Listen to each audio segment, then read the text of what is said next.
The Monday after the holiday weekend edition of Mr. Irrelevant. I'm Alex Strouf with you from the Gruber Law Offices, One Call That's All Studios at the Avenue in downtown Milwaukee. Producer Tiny Hands, Hunter Vaughn, back at the Everlight Solar Studio in beautiful downtown Madison. Mr. Irrelevant, presented by Door County Distillery, locally produced, handcrafted, and award-winning spirits. Hope everybody had a fun holiday weekend. Everybody kept their extremities. Hunter, were you playing with fireworks at all? Did you end up playing with fireworks?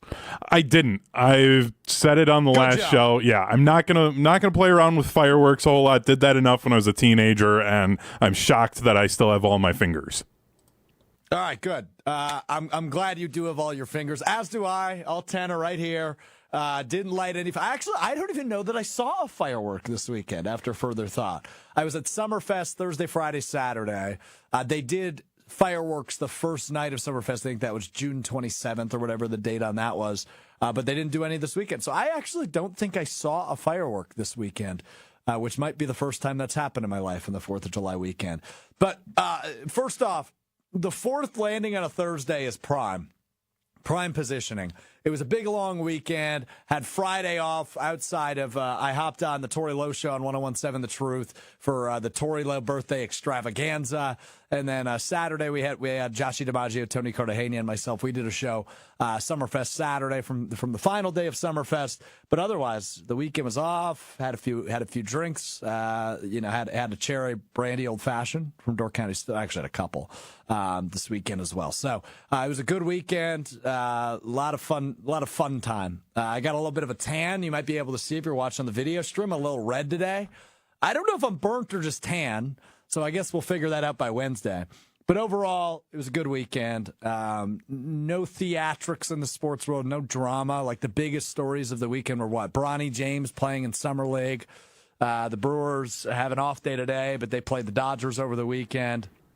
Didn't go as well as maybe you'd like, but it didn't go as poorly as maybe you expected either, Hunter, for the Brewers. They lose the first two and then win yesterday 9-2, the final. So they go 1-2. It's okay. It's better than getting swept, I guess.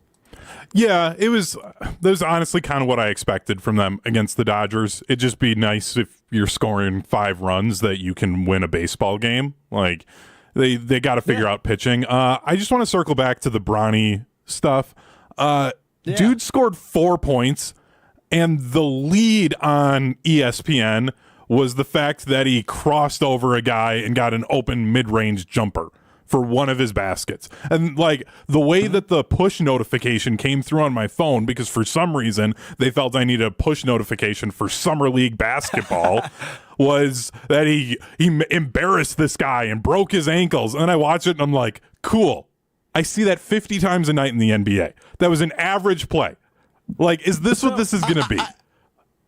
Yes, the answer is yes. I hate it. What this is going to be. But I will say I echo and understand your frustrations, but get used to it, right? Like, it's LeBron James' son, and the worst part about it is he is in the second largest media market in the country, LA, which is one of the two that national outlets hyperfixate on, right? Because most of the teams are there and the superstars are there and the biggest personalities are there.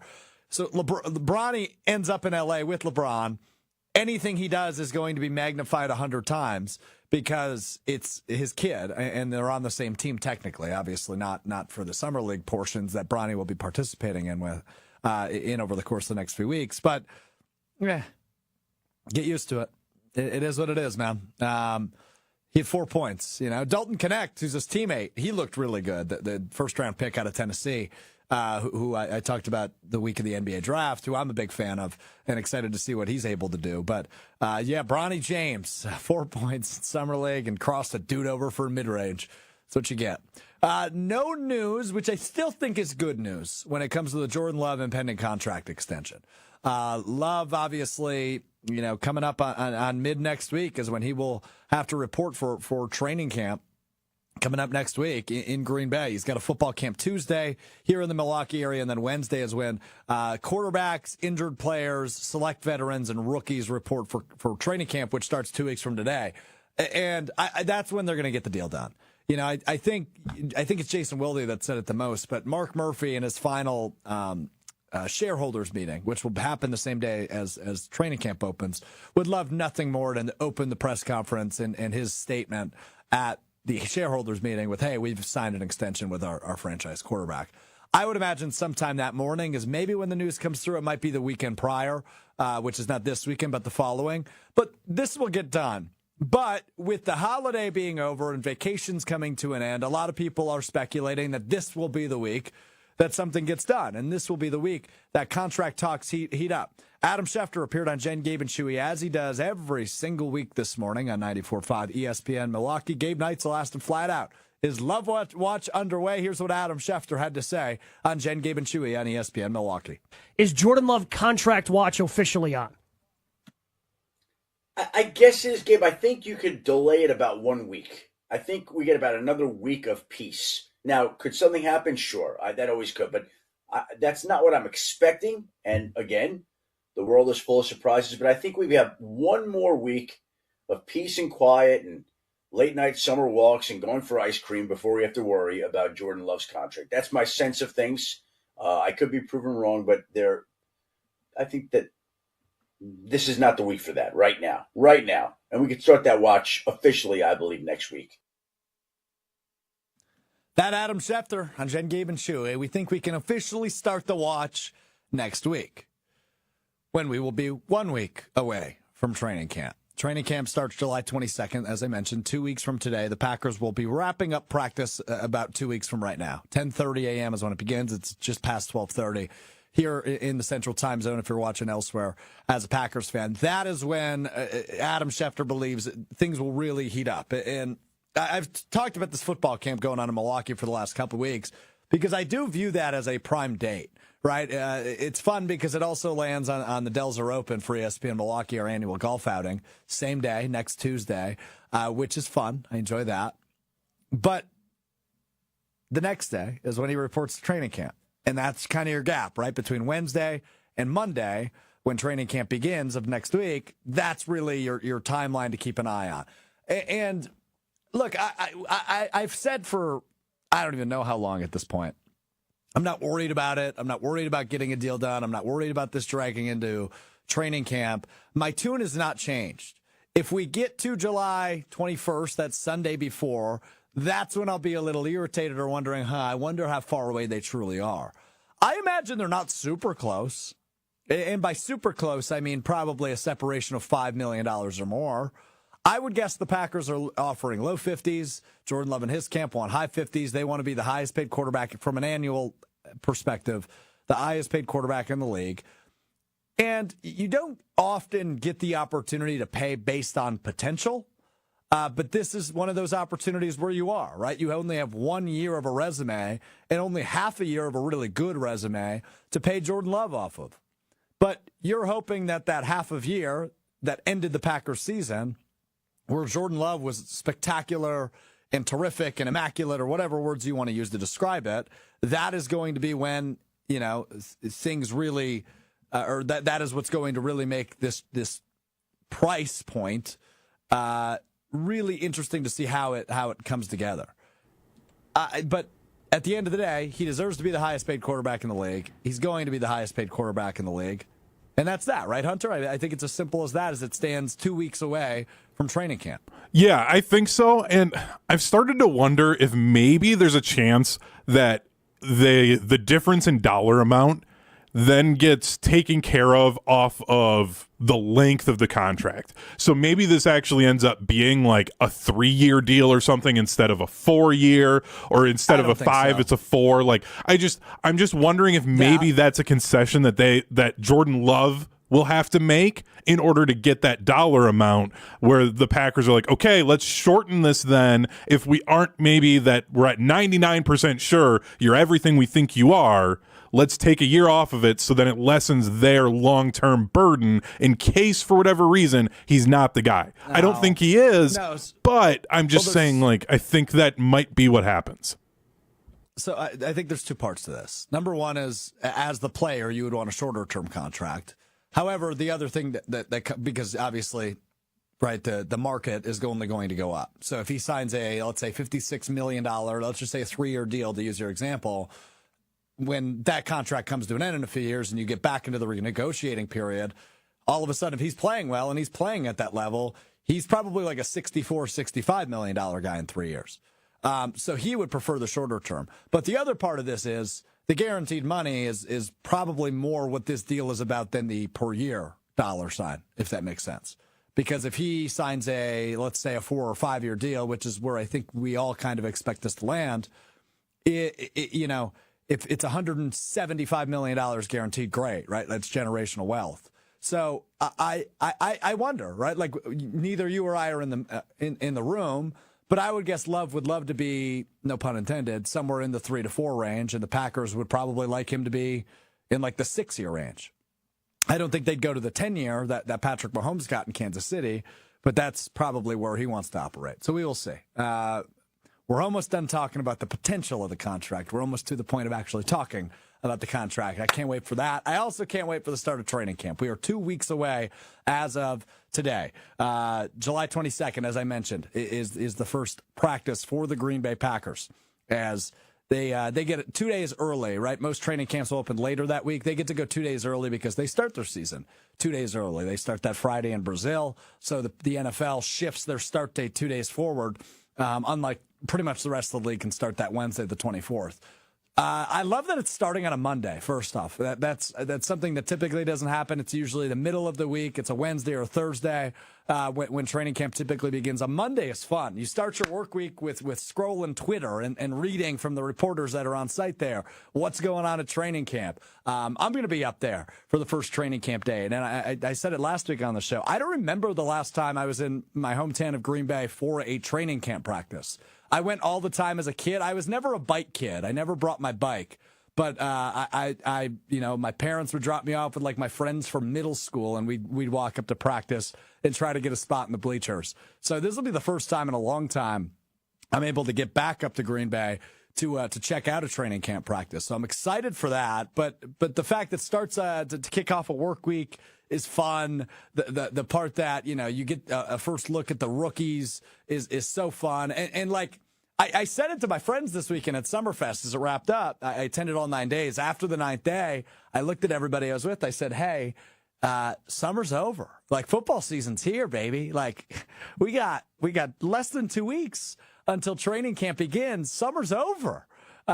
It's go time. It's time to get irrational about some of these rookies."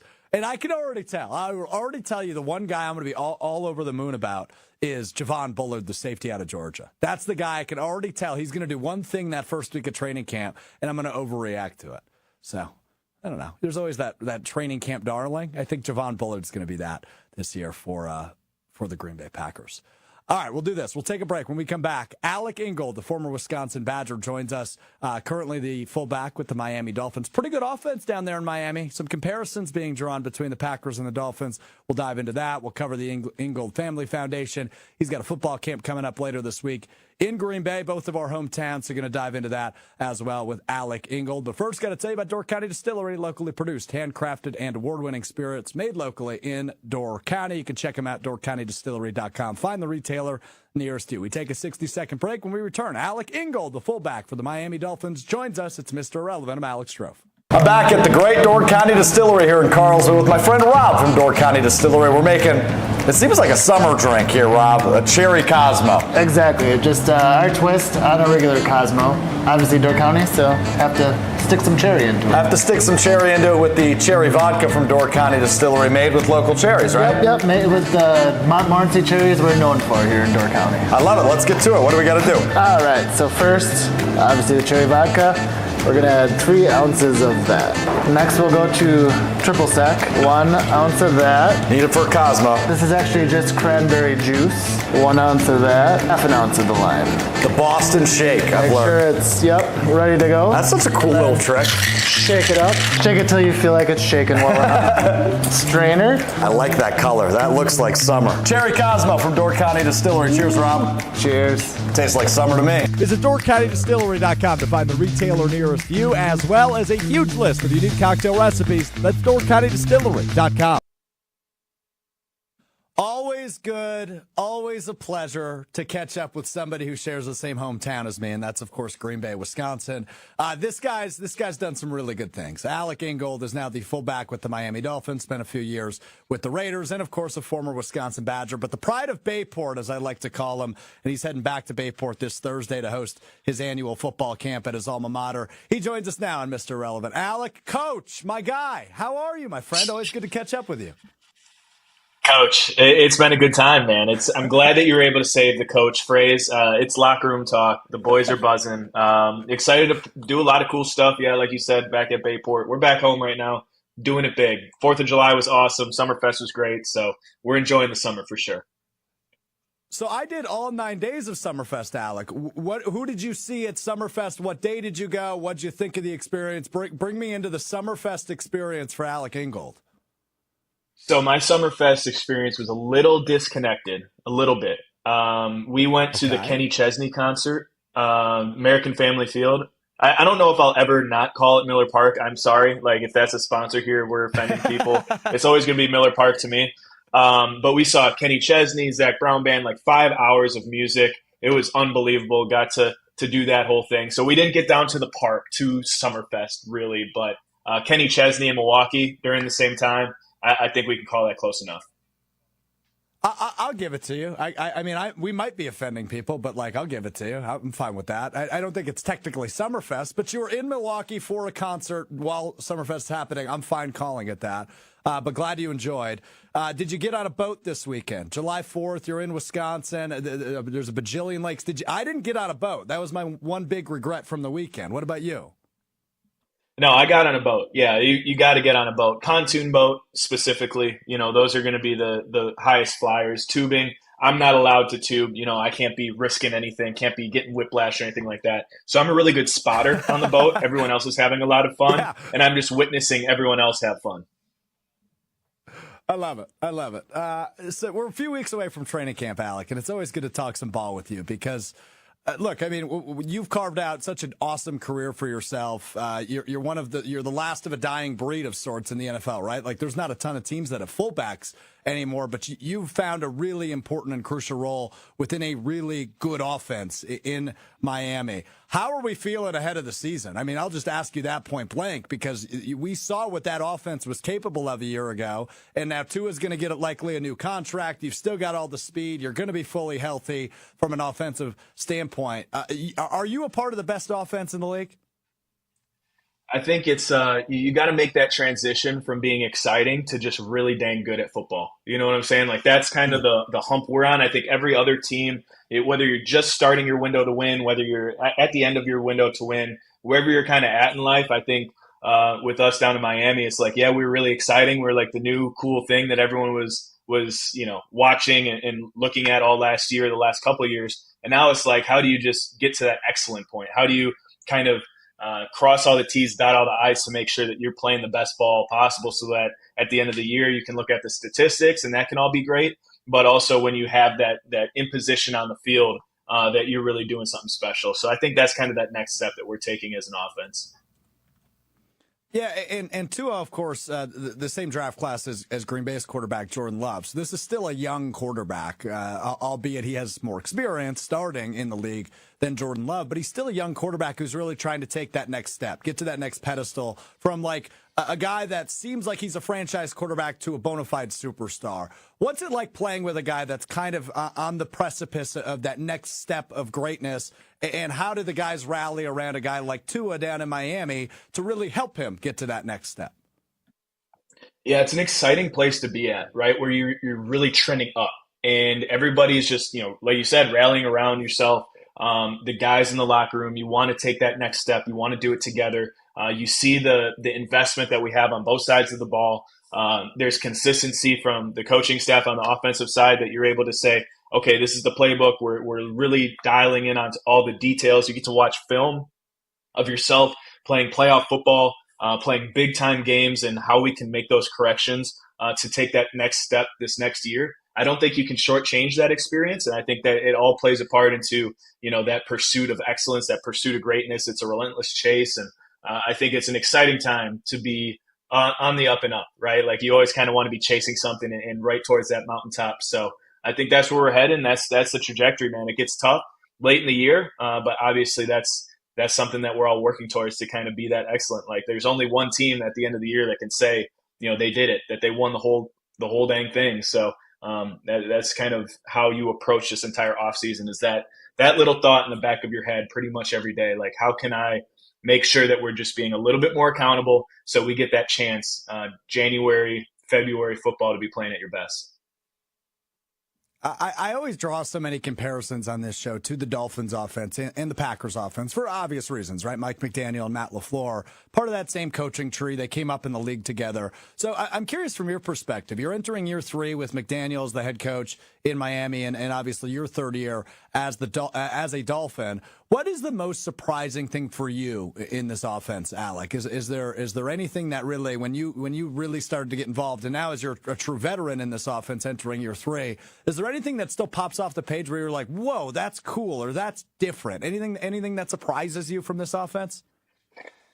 Yeah, I think when you talk about what surprises you, like 3 years into the whole system, you understand that there really is no limit to the creativity of it. Like, you understand the concepts, you understand the general, like, overarching aspect of this offense, and then you understand how customizable it can be to your skill set, to your team. I think that's where there's so many different teams across the NFL that are running similar systems now, right? Because they're able to tailor some of these concepts to their guys. You're able to constantly create. So every single week, you look at us on week 8 versus week 10, it's going to look like a completely different scheme based on the defense that you're playing, right? And I thought that was going to end at some point, and you start to realize, like, it just doesn't end. Like, it's just a continuous cycle of learning, of growing, of creating offense. And I think that's what's super, super special about being in that room and in this playbook. Yeah. I love that. I love that answer. Last thing in the NFL, because I always like nerding out for a few minutes on college football with you, Alec. But you've described your NFL career as kind of a whirlwind, right? You go undrafted. You spend 3 years with the Raiders. Now, you've been, as I mentioned, entering year 3 with the Dolphins. But something we haven't talked about, which happened a few months ago, was you participated in your first Pro Bowl, or Pro Bowl games, I think they're dubbed now. But you were selected as a Pro Bowler last season. How unbelievable is that, right? A kid that grows up in Green Bay, you play your ball at Bayport and are a great athlete there, and now all of a sudden you're entering year 6 in the NFL and you've got a Pro Bowl selection under your belt. Is it still kind of hard to comprehend that this is real life for Alec Ingold?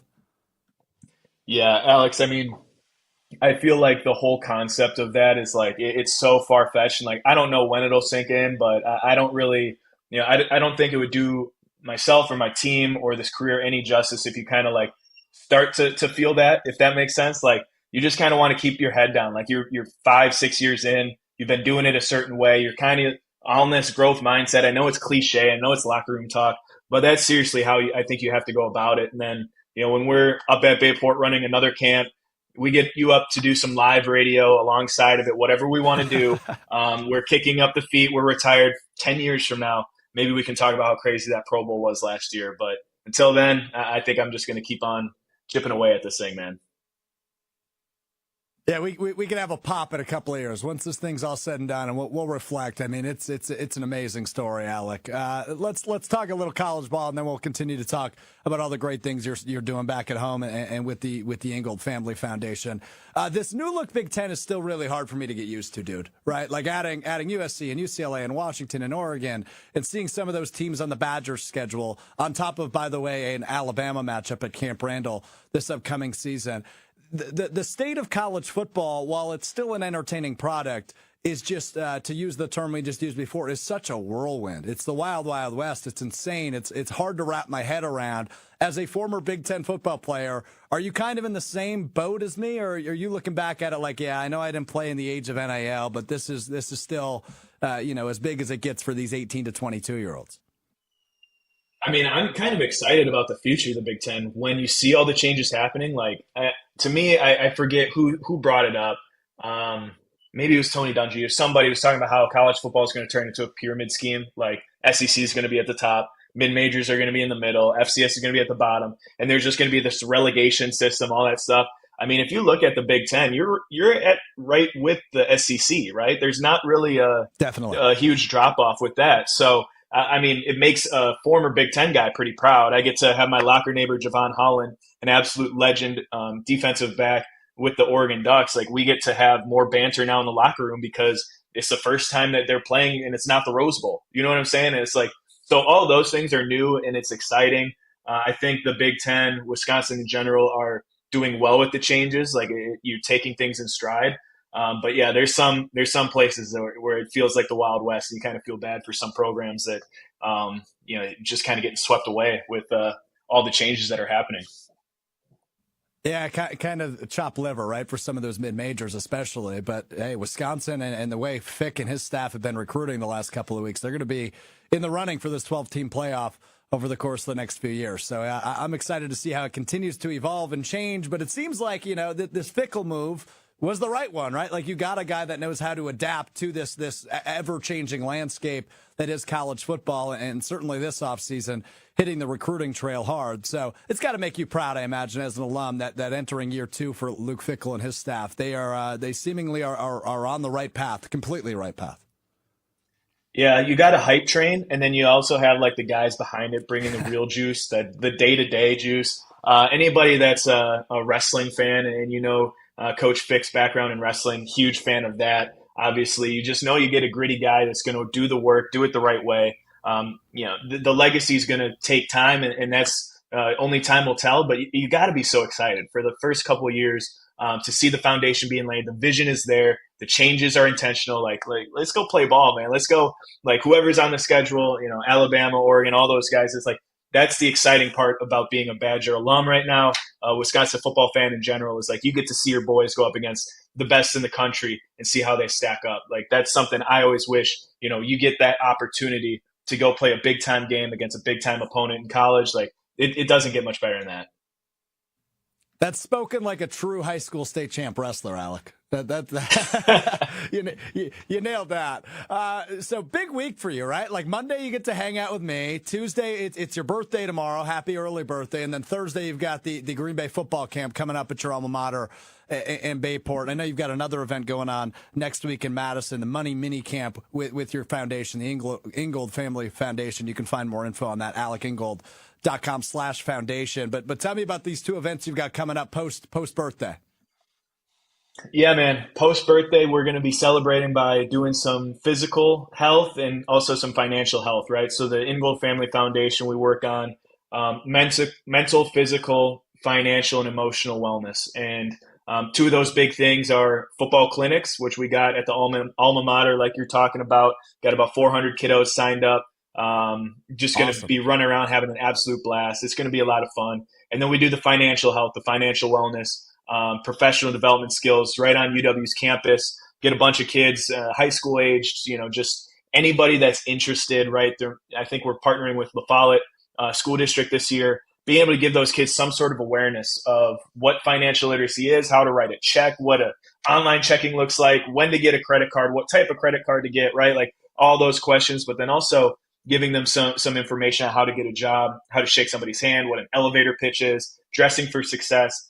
All those concepts are really huge for these high school kids before they graduate. So we're hitting a couple of them, man, after the birthday: physical health and wellness, as well as some financial stuff. So we're keeping on. Dude, it is awesome to see everything you continue to accomplish, everything you do with the foundation, and the way you give back to the local communities. It really is inspiring and so badass. So well done by you, and continue to do that stuff, man. I mean, I know how much of an impact you're making. Happy early birthday, my friend. I appreciate you jumping on with me for 15 minutes and catching up on everything. It's always a pleasure. It's an open invite policy for you, my man. Stay healthy. Have a great season if I don't talk to you before training camp, all right? Yes, sir. Appreciate the opportunity. Have a great week, man. Have a great Monday. Finish strong. Let's go. I will. Let's go. Let's have a great Monday. Alec Ingold, the Dolphins fullback, former Wisconsin Badger, the pride of Bayport.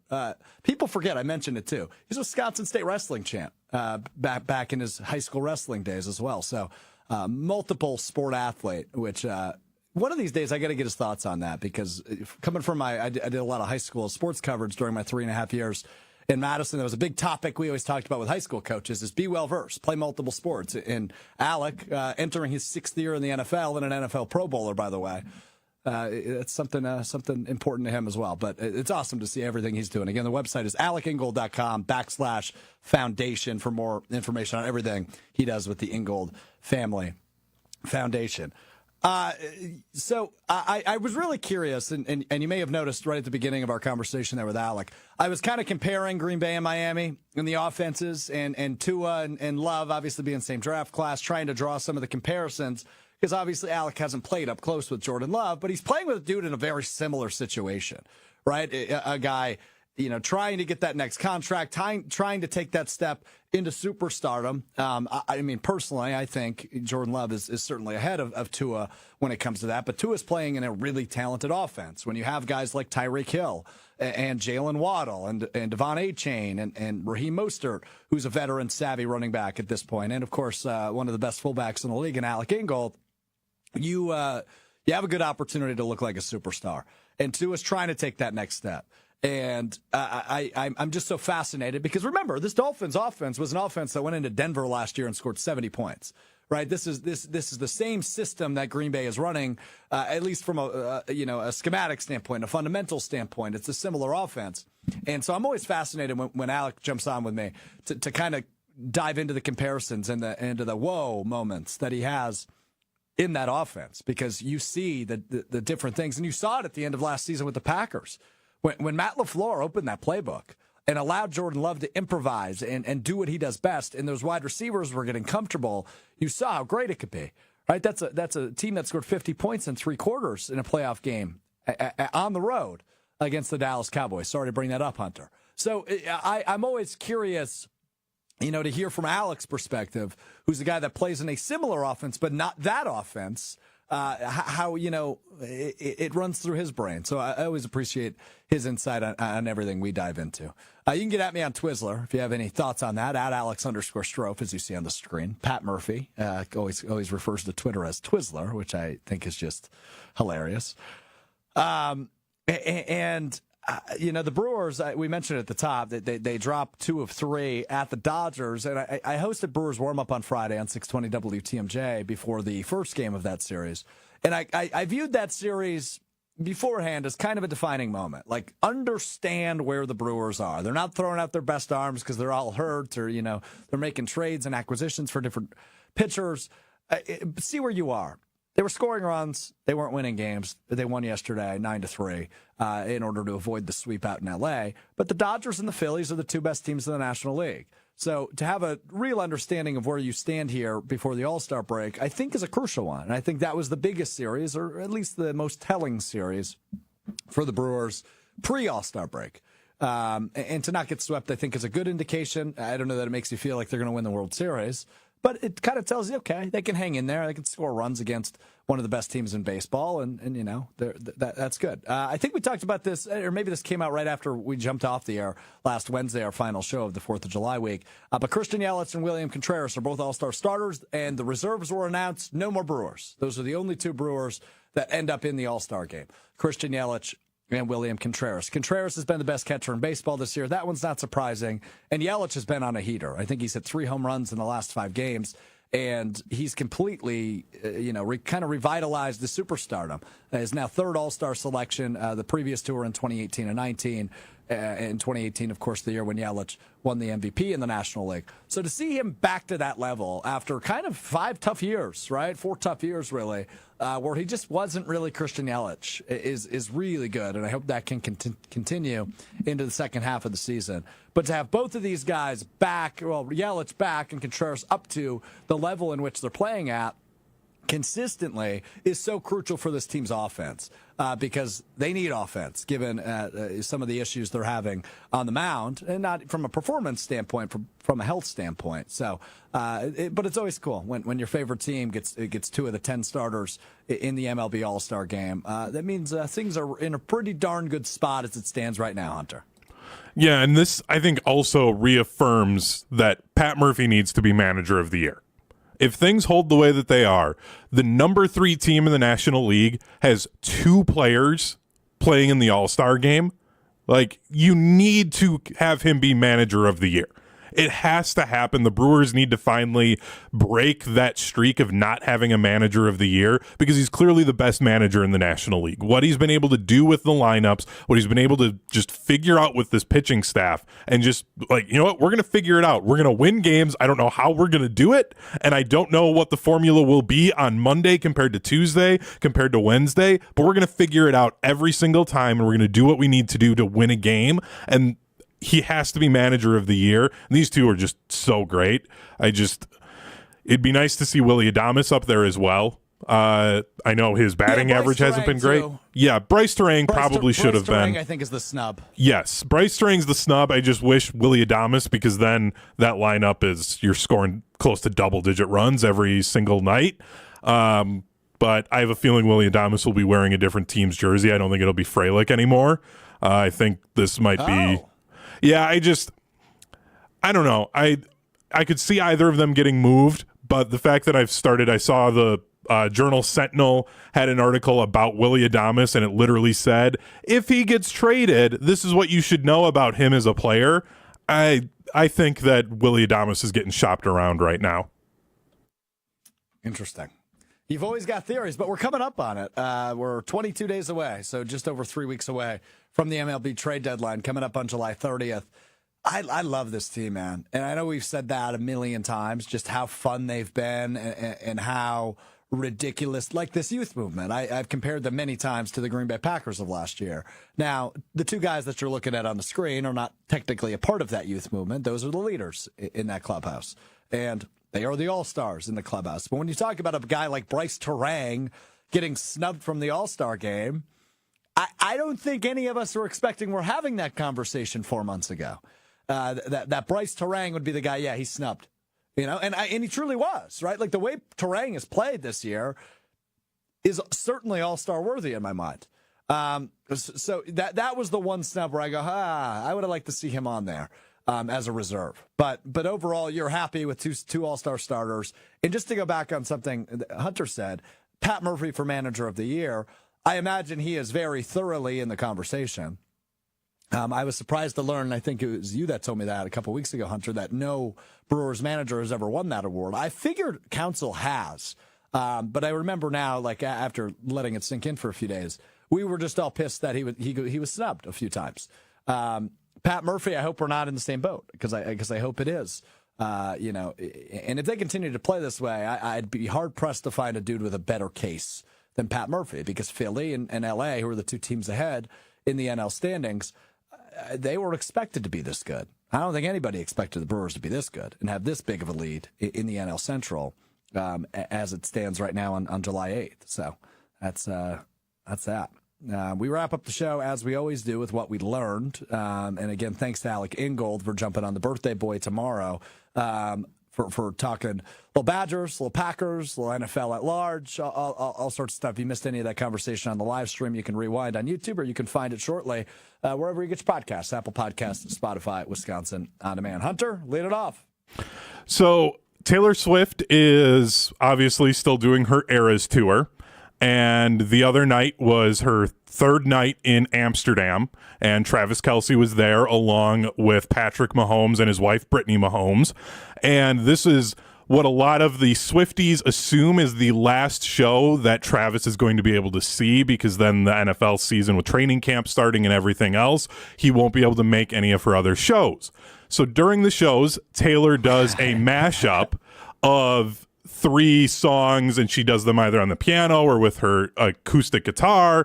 And the 3 songs that she did in this mashup were Mary's song, where she has a line, and she wrote this back when she was like 17, 18, of saying, "I'll be 87, you'll be 89." So it's like an invisible thread to then Travis Kelce being number 87.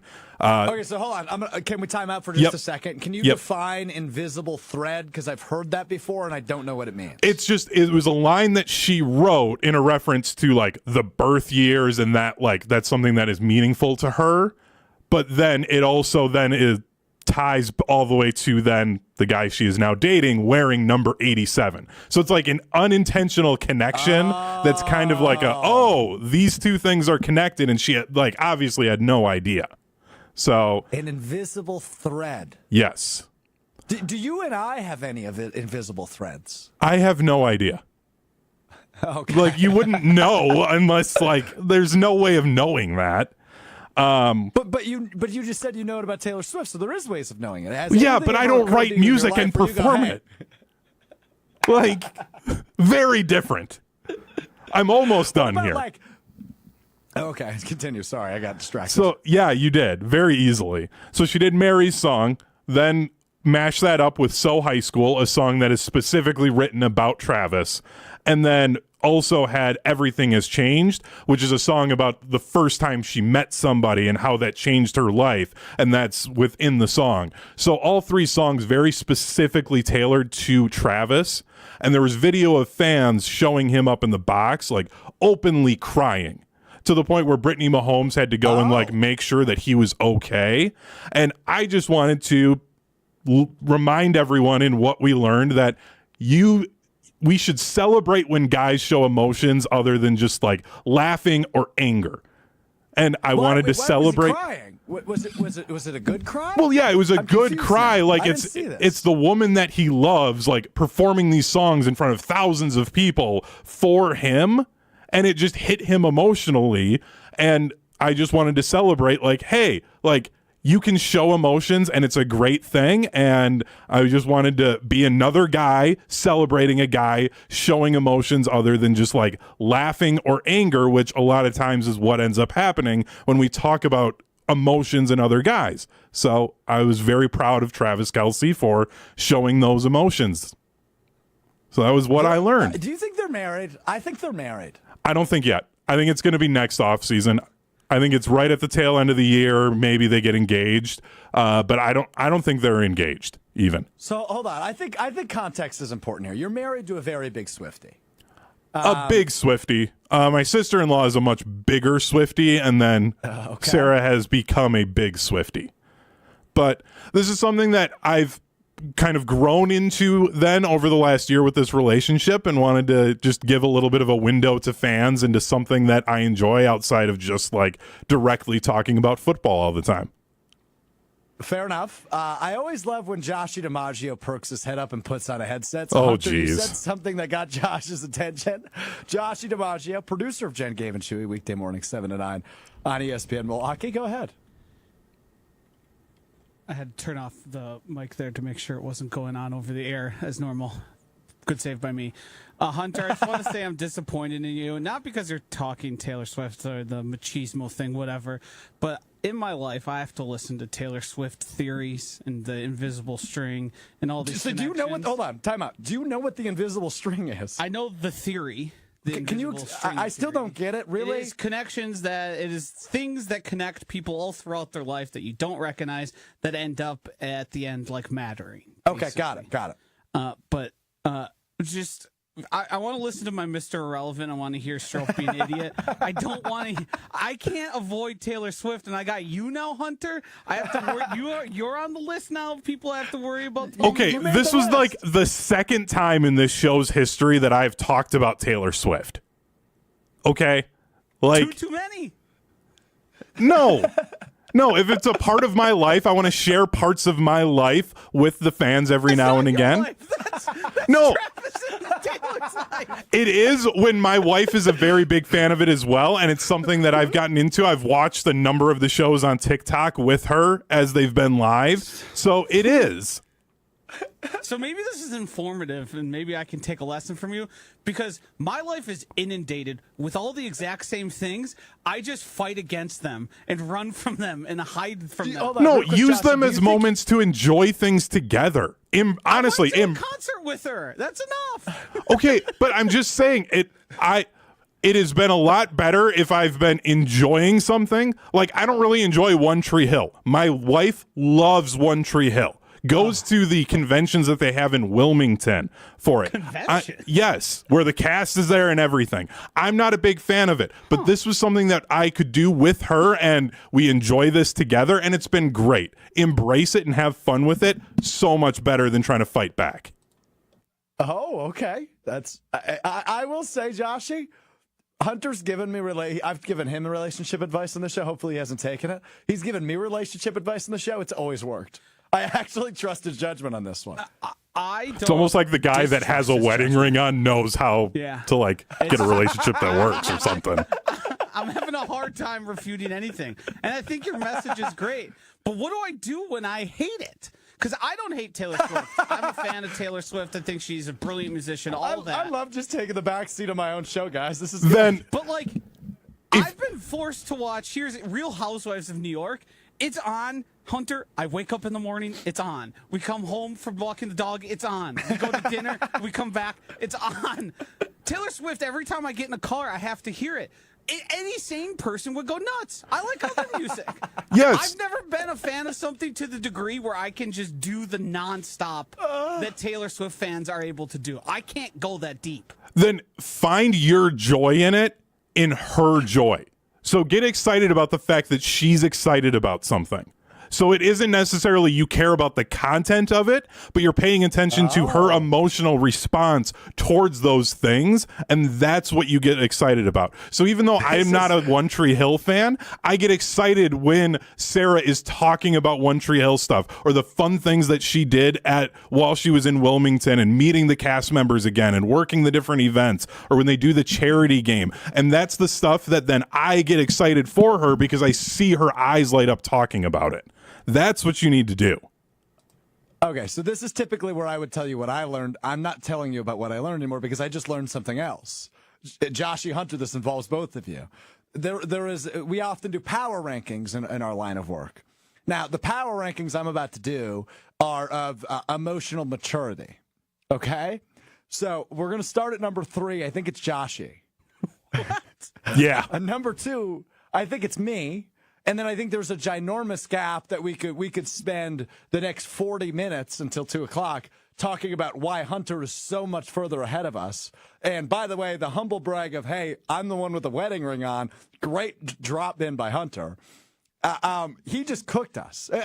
He cooked you. I had no part in that. I just took a back seat. Emotional maturity, Hunter's got us by miles and miles, Josh. Yeah, I mean, I'm not going to argue that, but I could also argue that the way Hunter approaches it infantilizes people and doesn't actually. Okay, now you're using a word I don't understand. But we can say, hey, be happy, everyone, enjoy what you enjoy, but I don't talk about anything in my life as much as I hear about Taylor Swift.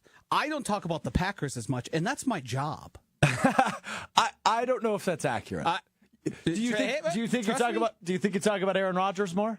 No, I know I don't. I hear about fan theories every day. I don't talk about Aaron Rodgers every day. You think they're married? What? You think they're married? No, I don't. I think that would be near impossible for Taylor Swift. As much as she likes to pretend to be private, all the stuff gets out. Okay, and it's through her team. That's fair point. That's a fair point. I think they're married. I'm going to end this. I'm going to end this show on a rumor that I'm making up. Don't sue me. I think they're married. That does it for us today. You can't get sued for that. Isn't that libel? No. Oh, okay. If I said they are married, now that's slander. No. I have no idea. There's nothing defamatory here by saying they're married. Are you sure? Yeah, I'm positive. I have no idea. You're incorrect. I don't know what happened in the last 15 minutes of the show, but I have tears in my eyes. That was well done by you fellas. Joshy DiMaggio, Hunter Vaughn, the 2 producers of this show. Joshy's not actually a producer. I just call him that because he sits in and eavesdrops. So I always love when he chimes in. And I set it up right. Like, there are some days nothing happens. Some days I'm on a roll, and Joshy loves listening to me on a roll. Now that's slanderous, and that's incorrect. But some days something will just catch Joshy's ear. He'll pull out the headphones of whatever he was working on. He'll grab the microphone in front of him with a lot of, I don't want to say tension, but like there's a power vigor between the way vigor. I don't know if vigor is the right word either, but there was incredible, distinct like arm swing as he grabs the microphone, and you just know he's got to say something. And I have to get in his ear, and I say, Joshy, hold on. Nobody knows you're here. Like, let me tell the people you're here. So that was good. That was fun. And just to wrap it up here, when it comes to talking about, Do you just get the last word? Is that your decision? Okay, got it. I've had to listen to debates with anti-Swifties and my Swiftie in my house, and I've just walked out of it like you have fun. You guys, you just You know what Hunter's never done, and I bet he'll confirm this. Hunter, have you ever walked out of the room when a debate like that is happening? Because I bet you're jumping in, right? Yeah, I'm going to jump in and I'm going to help my wife defend her stance because I support my partner because that's what I committed to do. Joshy and I are never going to make it. What do I need to defend her? She's a All right, we're done. We're never going to make it. A big thanks to Alec Ingold. Thanks to Tiny Hands, Hunter Vaughn. Thanks to Joshy. What the hell just happened? We're back with you Wednesday at 12:30. We'll talk to you then. It's Mr. Irrelevant. I'm Alex Strouf. Peace.